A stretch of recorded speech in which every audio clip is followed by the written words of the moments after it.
जय श्री कृष्णा। मोक्षदा एकादशी व्रत कथा। युधिष्ठिर बोले, देवदेवेश्वर, मैं पूछता हूँ, मार्गशीर्ष मास के शुक्ल पक्ष में जो एकादशी होती है उसका क्या नाम है? कौन सी विधि है तथा उसमें किस देवता का पूजन किया जाता है? स्वामिन, ये सब यथार्थ रूप से बताइए।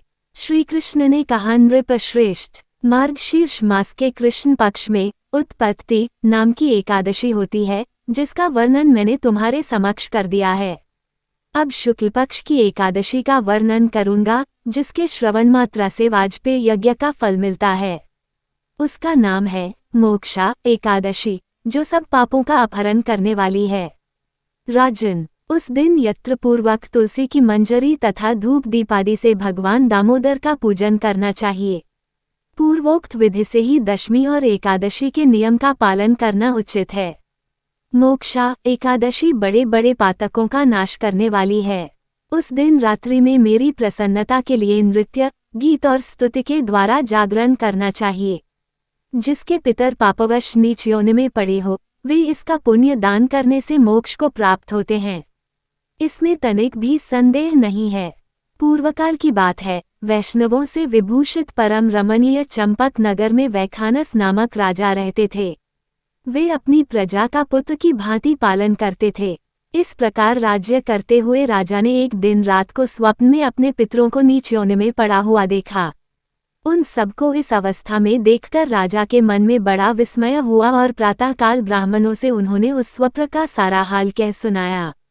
राजा बोले, ब्राह्मणों, मैंने अपने पितरों को नरक में गिरा देखा है।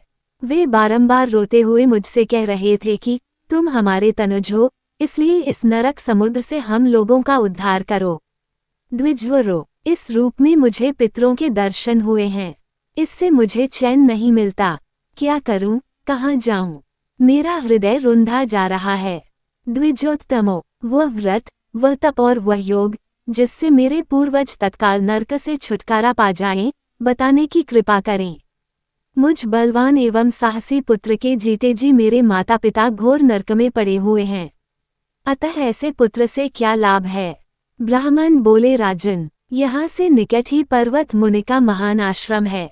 वे भूत और भविष्य के भी ज्ञाता हैं। नृपश्रेष्ठ, आप उन्हीं के पास चले जाइए। ब्राह्मणों की बात सुनकर महाराज वैखानस शीघ्र ही पर्वत मुनि के आश्रम पर गए और वहां उन मुनिश्रेष्ठ को देखकर उन्होंने दंडवत प्रणाम करके मुनि के चरणों का स्पर्श किया। मुनि ने भी राजा से राज्य के सातों वक्रों की कुशल पूछी। राजा बोले, स्वामिन, आपकी कृपा से मेरे राज्य के सातों अंग सकुशल हैं, किंतु मैंने स्वप्न में देखा है कि मेरे पितर नरक में पड़े हैं। अतः बताइए, किस पुण्य के प्रभाव से उनका वहां से छुटकारा होगा? राजा की यह बात सुनकर मुनिश्रेष्ठ पर्वत एक मुहूर्त तक ध्यानस्थ रहे। इसके बाद वे राजा से बोले, महाराज, मार्गशीर्ष मास के शुक्ल पक्ष में जो मोक्षा नाम की एकादशी होती है, तुम सब लोग उसका व्रत करो और उसका पुण्य पितरों को दे डालो। उस पुण्य के प्रभाव से उनका नरक से उद्धार हो जाएगा।